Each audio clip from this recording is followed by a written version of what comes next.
galerinha, tudo bem com vocês? Aula de hoje, vamos começar o reino animal, falando sobre o primeiro dos filos, o filo dos poríferos. Quem que são os poríferos? São as esponjas.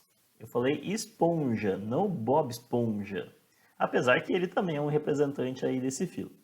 Mas nós vamos ver nessa aula de hoje, então, as principais características, a classificação, tudo sobre poríferos. Se liga nessa aula que estamos começando agora. Bora lá! Bom, vamos lá, gente. Vamos começar a nossa aula sobre poríferos, o primeiro grupo, então, do reino animal, o primeiro filo que nós vamos estudar, tá? Bom, antes de começar a falar sobre poríferos, vamos falar sobre o reino animal. Então, o reino animal também é chamado de reino metazoa, né? Então, esse outro nome é muito comum aparecer por aí. Então, quando falarem para vocês de reino metazoa, não vai achando que vocês não aprenderam sobre isso. É o reino animal, tá? Então, todos desse reino aqui, eles serão já organismos eucariontes, ou seja, vão possuir células eucarióticas, aquela que tem envoltório nuclear, né, a carioteca, maior quantidade de organelas, maior rendimento metabólico, tá?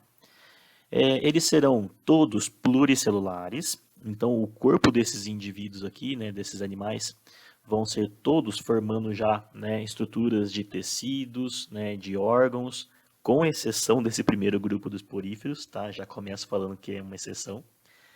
E todos serão heterotróficos, ou seja, eles não têm a capacidade de produção do seu próprio alimento. A alimentação deles, os nutrientes, vêm todas de fontes externas, então eles precisam se alimentar de moléculas orgânicas já produzidas, né, já prontas, tá? Aqui eu coloquei para vocês, né, só uma árvore para mostrar para vocês, né, a evolução desses grupos, né, que nós vamos estudar aqui. Então esses seriam os filos pertencentes ao reino metazoa, né, o reino animal. O primeiro que nós vamos estudar aqui, ó, né, são os poríferos, são os animais mais simples existentes aqui, tá? Depois nós vamos para os outros grupos, né, quinidários, plateumintos, nemateumintos, moluscos, anelídeos, artrópodos, equinodermos e os cordados, tá bom? Então, começando pelos poríferos, os mais simplesinhos. Esse slide aqui, ó, eu vou mostrar para vocês em todas as aulas, né, desse reino animal, de todos os filos. Eu vou repetir esse mesmo slide para vocês terem uma ideia de onde exatamente, né, nós estamos caminhando, né, para onde nós estamos indo nessa escala evolutiva, tá bom? Vamos lá então, gente. Esse primeiro grupo é o filo porífera, tá? Os animais então pertencentes ao filo porífera seriam os poríferos. Quem são os poríferos? São as esponjas, tá bom?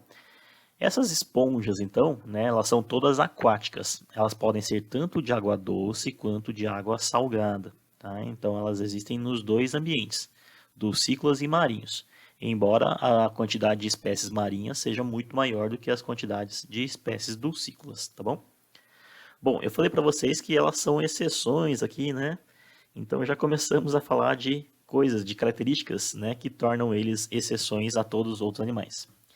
Eles, por serem muito simples, eles não possuem folhetos embrionários. O que é isso, professor? Folhetos embrionários são estruturas que são desenvolvidas durante a fase de embrião que vão originar depois, posteriormente, os diferentes órgãos e sistemas. Ah, então eles não têm esses folhetos embrionários? Não. Por que eles não têm? Porque o corpo deles, de tão simples que ele é, eles não formam tecidos verdadeiros, tá? Lembra, o que era necessário para a produção de tecidos verdadeiros? Tecido é um conjunto de células iguais, com mesmas características, né, finalidade, função, que reunindo essas células formam os tecidos. A reunião desses tecidos formariam então órgãos e a reunião de órgãos que desenvolvem função em comum formariam os sistemas. Então eles não formam os tecidos verdadeiros. Consequentemente também não vão formar nem órgãos e nem sistemas, tá bom? Tudo isso por quê? Porque não possuem folhetos embrionários. Quando eles não possuem folhetos embrionários, eles são chamados de ablásticos, tá? É importante a gente saber isso para diferenciar dos outros depois.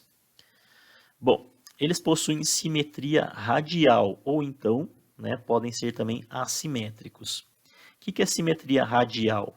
É que num eixo, eles podem se dividir em vários raios, tá? Então, eles possuem uma simetria, né, que é em raios. Eu já vou mostrar no próximo slide para vocês o que eu quero dizer com isso, tá bom? Também é importante a gente saber essa simetria radial, por quê? Porque a simetria ela tende a ficar bilateral à medida que os organismos vão ficando mais complexos, tá? Então, os mais simples possuem essa simetria radial. A alimentação deles são animais filtradores. Eles fazem a digestão intracelular. Depois a gente vai falar sobre essa alimentação. E a reprodução desses indivíduos aqui, ó, ela é feita tanto sexuada quanto assexuada, tá bom? Também vamos falar sobre ela mais detalhado mais na frente. Tudo bem? Só para mostrar para vocês então o que seria a questão da simetria. A simetria, ó, nós podemos ter simetria bilateral, é quando existe um eixo só que divide em duas partes iguais.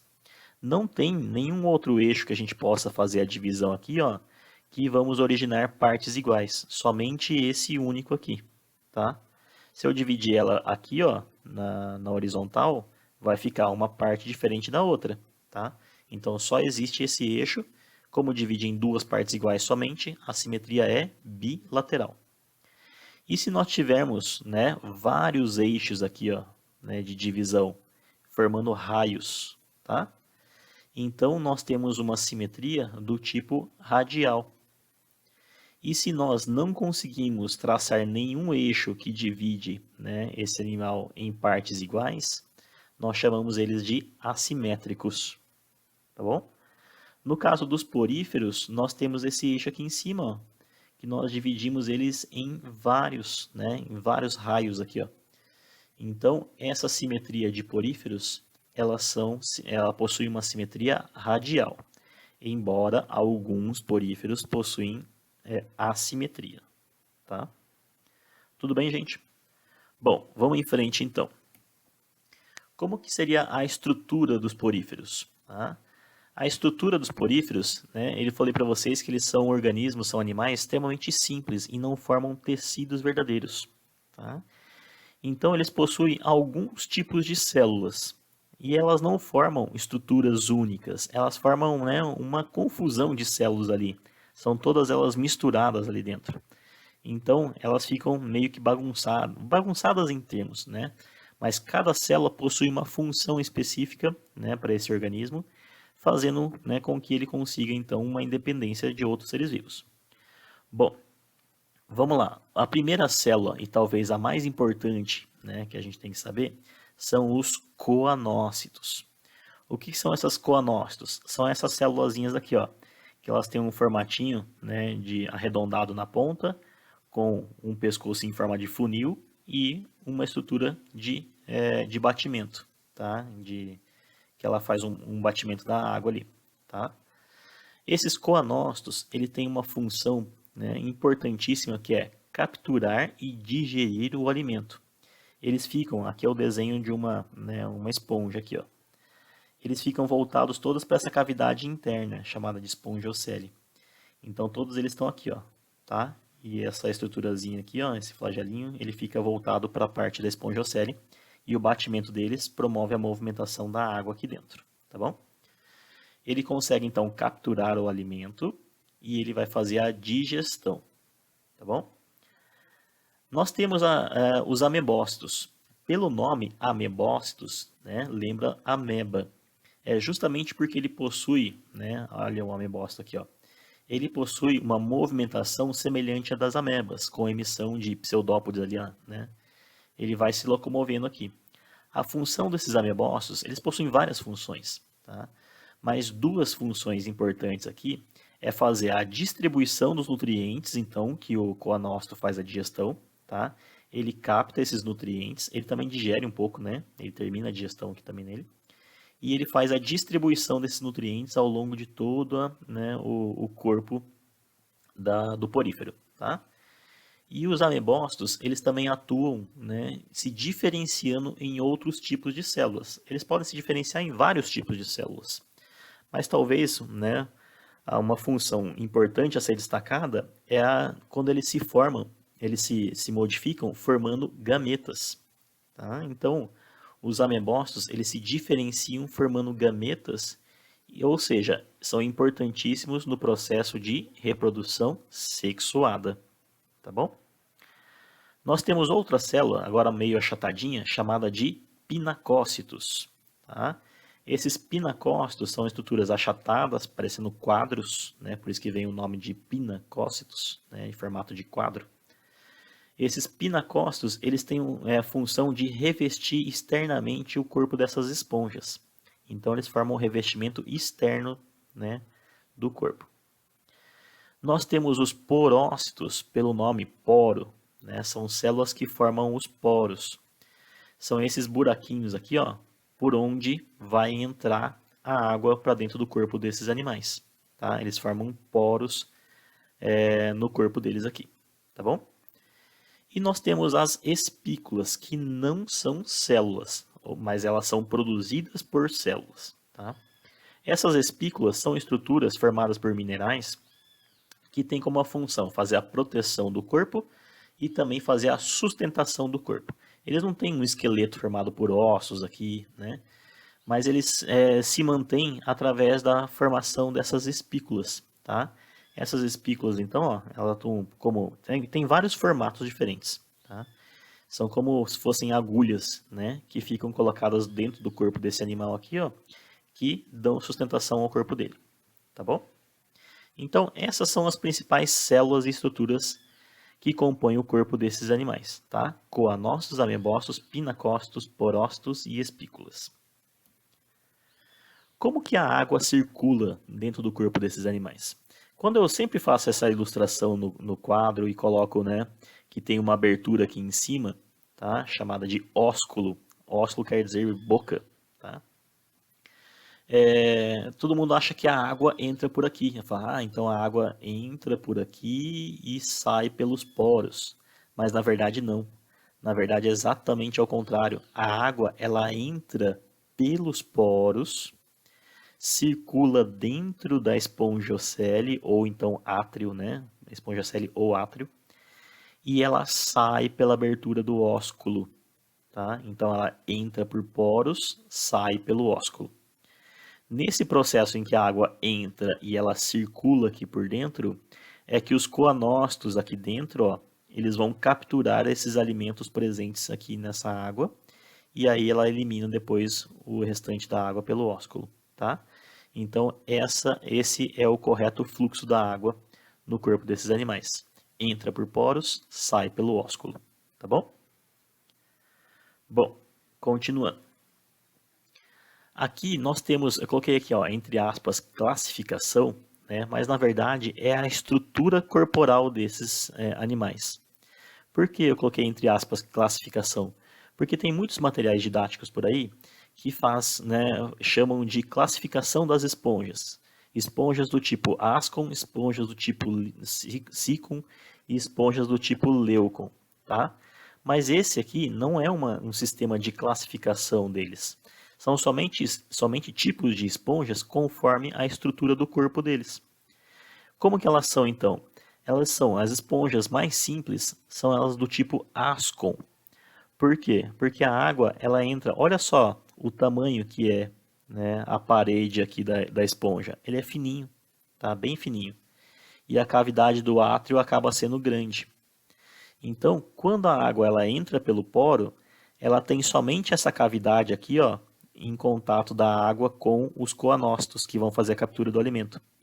Então, os coanócitos que estão aqui, ó, são todos eles que são responsáveis por captar o alimento. Não pegou o alimento aqui, ó, ele sai pela abertura do ósculo, tá? Então, se eles não tiverem, né, quantidade de coanócitos suficientes nesse átrio, na espongiocele, vai acabar tendo pouca captura de alimento e vai ter muito desperdício saindo pelo ósculo. Já as do tipo Sicon, né, olha só como esses dobramentos que ela faz aqui, ó, na parede interna, né, da espongiocele, faz com que ela tenha uma maior quantidade de coanócitos. Então, o aproveitamento para fazer, né, a captura e digestão do alimento é bem maior.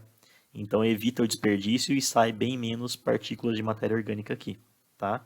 A esponja consegue se alimentar, vamos dizer assim, né, de uma maneira mais efetiva. Já as do tipo Leucon, olha só como é espessa a parede aqui, ó, da esponja e como é fina a cavidade da esponja ocele, tá? Por quê? Porque elas formam aqui dentro a chamada de câmaras flageladas, tá? Então os coanócitos, eles ficam todos aqui, ó, reunidos, formando pequenas câmaras, onde a água ela entra pelo poro, ela circula o interior dessas câmaras aqui, ó, e quando ela circula, ela vai captando todo o alimento presente aqui nessa água. Quando ela cai aqui, ó, nessa esponjocele pequenininha, ela já está praticamente sem matéria orgânica nenhuma. E ela sai aqui pela abertura do ósculo. Então, o aproveitamento da matéria orgânica por esse tipo de esponja do tipo Leucon é muito maior, tá? Então, ela consegue se alimentar de uma maneira mais efetiva aqui, certo? Então, essas são uma classificação, né, entre aspas, conforme a estrutura corporal, tá? Do tipo Ascon, do tipo Sicon e do tipo Leucon, tá bom? Bom, eu falo classificação entre aspas por quê? Porque nós temos a real classificação das esponjas, divididas em classes, tá? São 4 classes de esponjas que nós temos, as 4 principais aqui. São as esponjas, né, da classe calcária, que apresentam espículas, né, de cálcio, de carbonato de cálcio, tá? Né, que é essas aqui, ó, né, a primeira foto são as da classe calcária. Nós temos da classe Hexachitinellida, tá? Que são as esponjas chamadas de esponjas de vidro, né? Porque elas possuem espículas de sílica, né? O vidro que é formado de sílica, né? Então por isso é chamado de esponjas de vidro, tá? Então esse é o grupo do Hexachitinellida. Nós temos o grupo dos Demospongiae, que é o maior dos grupos, tá? Então representantes chegam aí a 80% das espécies de poríferos, tá? São desse grupo dos Demospongiae. Possuem esqueleto formado por fibras de espongina, tá? Então a maior parte aqui, ó, das esponjas são assim. E nós temos o último do grupo, que é um grupo bem mais raro, né? É o menor das classes, tá? Que é o grupo da Sclerospongiae, que apresentam sílicas, apresentam espículas de sílica, né, com exoesqueleto de calcário, tá? Então são essas vermelhinhas aqui. Não é comum, né, o pessoal cobrar, né, em questões essa classificação aqui de poríferos, tá? Eu só quis colocar essa classificação aqui para vocês para diferenciar daquela classificação conforme a estrutura do corpo anterior, de Ascon, Sicon e Leucon. Essas são mais comuns de serem cobradas em questões, tá bom? Bom, seguindo. Como que é a alimentação desses animais, tá? Como que esses animais se alimentam? Eu já falei para vocês que eles são filtradores, né? Então, não, né? As esponjas não comem hambúrguer de siri. Eles comem a matéria orgânica presente na água. Eles filtram essa água, tá? Para obter a alimentação deles. E o que eles comem, então, dessa água? Principalmente algas unicelulares e protozoários presentes ali, tá? Então, eles fazem a filtração, obtendo esses alimentos aqui, e eliminam a água sem ela. E aí, mas como que eles se alimentam disso? Tem boca para mastigar, né? Não. Eles fazem um tipo de digestão extremamente simples, né? Que é a digestão intracelular. Somente organismos, né, bem simples, né, que nós temos essa digestão intracelular. À medida que nós avançamos nos clados da evolução, nós vamos ver que a evolução ela sai de intracelular para uma digestão extracelular, como é o nosso caso, por exemplo. A nossa digestão ela é feita no interior de um órgão chamado de estômago, mas fora das células. Ela digere primeiro fora das células, para depois os nutrientes irem para dentro das células. Já aqui não. Aqui o alimento ele tem que entrar, por isso que ele tem que ser unicelular, porque ele tem que entrar dentro da célula, né, dos coanócitos, tem que ser o pequeno o suficiente para isso, para ele conseguir digerir lá dentro deles. Tá? Então a digestão é intracelular, dentro da célula dos coanócitos, que estão aqui, ó, tá? E aí, depois que eles são digeridos pelo coanócito, eles são transportados pelos amebócitos, que estão logo na sequência. Então, ó, aqui nós temos todas as partículas, né, de alimento deles, que são as algas unicelulares, protozoários, tá?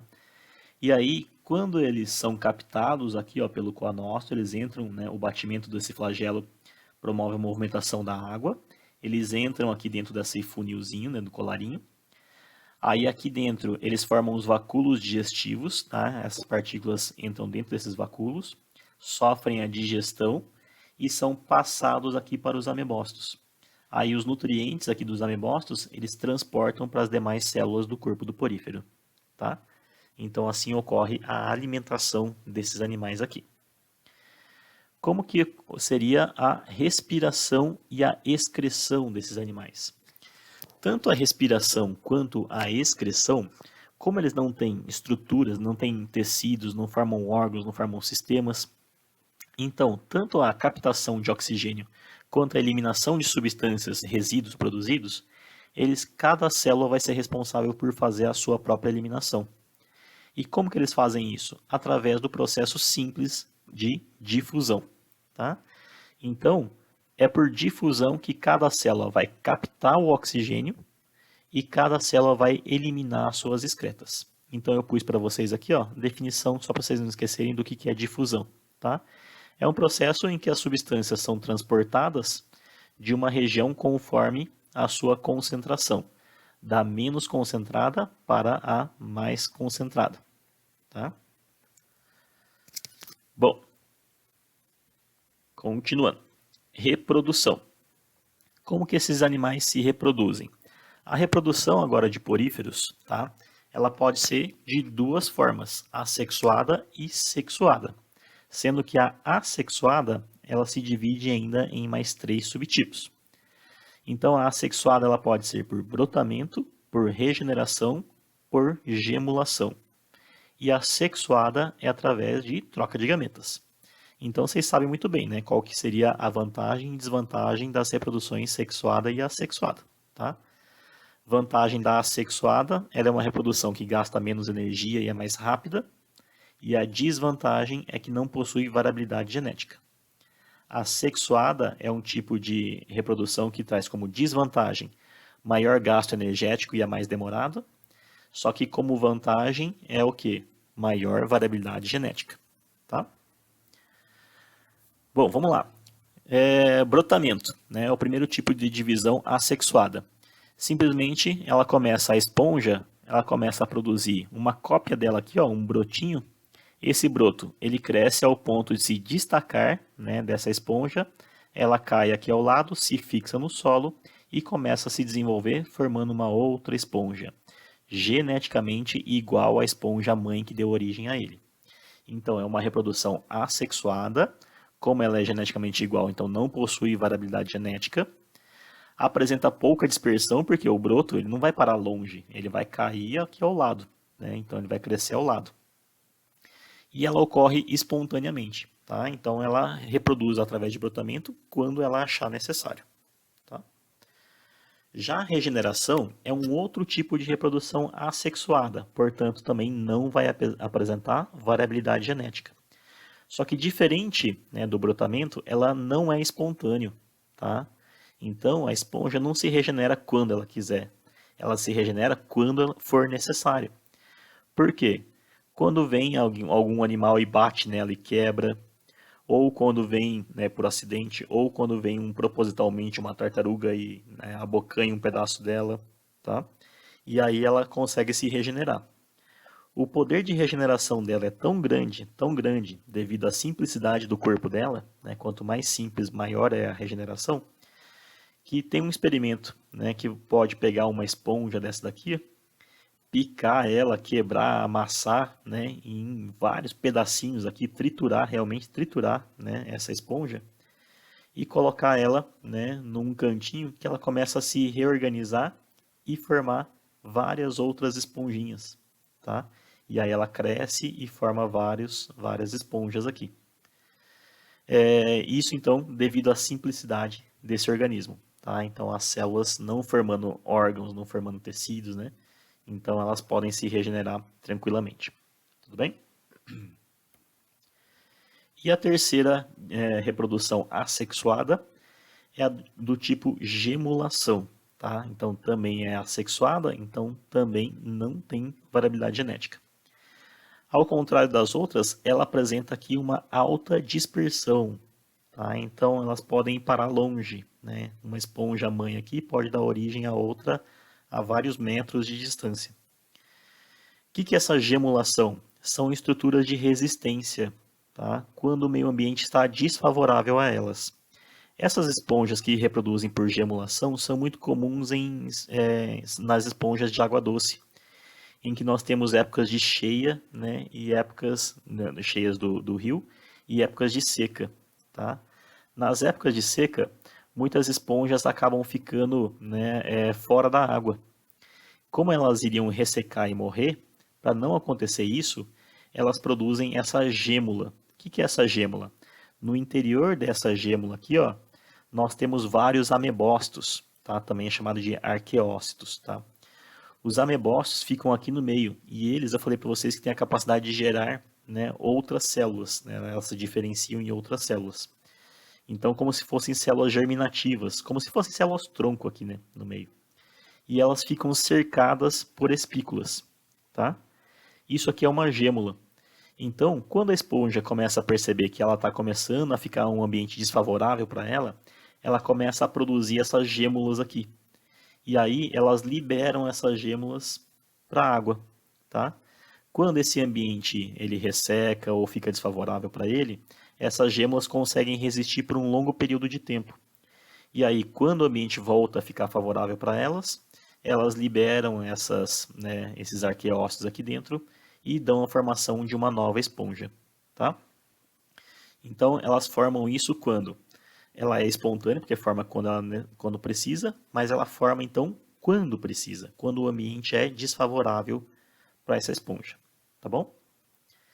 E, para a gente caminhar indo para o finalzinho, nós temos a reprodução sexuada. Como que é essa reprodução sexuada? Reprodução sexuada, ela apresenta alta variabilidade genética, né? Então, porque vai haver troca de material genético entre uma esponja, né, macho e uma esponja fêmea, tá? Então, ocorre a formação de um filho, né, que tem o material genético dos dois, tanto do pai quanto da mãe. Apresentam uma alta dispersão, então elas podem, né, se desenvolver longe do pai e da mãe, tá? Os amebócitos, como eu já falei para vocês, eles que se diferenciam em gametas, né, masculino e feminino. E as esponjas, elas podem ser tanto monóicas quanto dioicas. O que é isso, professor? Monóico é quando a esponja, né, qualquer outro animal, né, que for monóico, ele vai ter os dois sexos no mesmo indivíduo. Ou seja, um mesmo indivíduo ele vai apresentar a produção tanto de gametas masculino quanto gametas feminino. Aí ele será monóico. E dioico é quando apenas um gameta é produzido naquele indivíduo. Então nós temos uma esponja masculino e uma esponja feminino, como está mostrado aqui nessa figura. Tá? Quando é dioicos, então só produz um dos gametas. Tá bom? E aí, como que acontece essa reprodução? Então, ó, a esponja macho, né, ela produz os espermatozoides. Esses espermatozoides, eles ficam, né, soltos ali na água, eles são flagelados, vão nadando. Quando eles entram, né, aqui pelo poro da esponja fêmea, elas vão fecundar os óvulos presentes aqui, ó, né, na parede interna, né, dessa esponja. Fecunda o óvulo aqui, ele se desenvolve então em uma larva. Essa larva ela é eliminada pela abertura do ósculo e ela vai nadando, vagando por aí pelo oceano, até que ela encontra um local favorável para ela, se fixa no substrato, no solo, e se desenvolve em uma nova esponja. Essa esponja aqui, então, vai apresentar um material genético híbrido entre essa e essa, entre o pai e a mãe dela, tá? Portanto, é um material genético novo, tá? Com variabilidade genética. Essa larva aqui, ó, ela é chamada de larva anfiblástula, tá? Só para vocês saberem o nome dela. E é lógico, é um tipo de reprodução que ocorre de forma espontânea, tá? Ninguém obrigou elas a reproduzirem, elas se reproduzem quando tiver necessidade. Tudo bem? Então essa seria a reprodução, o ciclo de reprodução sexuada desses animais. Só para a gente encerrar a nossa aula, quais são as relações ecológicas que esses animais, os poríferos, podem ter? É comum a gente encontrar uma relação ecológica do tipo comensalismo, né? Principalmente com invertebrados. O que é o comensalismo? É quando essa relação ela traz benefício para uma espécie e não traz prejuízo para outra, né? É neutro para outra. Como, por exemplo, né, o caso da esponja e aqui um camarãozinho, né, um crustáceo. O que ele faz? Ele se abriga, né, aqui no interior da esponja para proteção, não é a casa deles, né? É simplesmente para se esconder temporariamente de algum predador. Então ele vem e entra aqui dentro. Para esse camarãozinho tem benefício, mas para a esponja tem algum prejuízo? Nenhum. Então é uma relação de comensalismo, tá bom? É muito comum a gente encontrar esse tipo de relação aí de invertebrados marinhos com as esponjas. Certo, pessoal? Então esse foi o grupo porífero, tá? Representado então pelas esponjas. É necessário, muita gente pergunta, mas para que tem a importância dessas esponjas? Elas fornecem o equilíbrio, né? O equilíbrio ambiental. Elas estão inseridas dentro de um ecossistema, então é muito importante que elas sejam preservadas, tá? Para nós termos aí um ecossistema feliz, né? Ilustrado aí como essa figura aí da final da nossa aula de hoje. Certo, minha gente? Espero que tenham entendido todos a aula. Forte abraço para todos e até mais.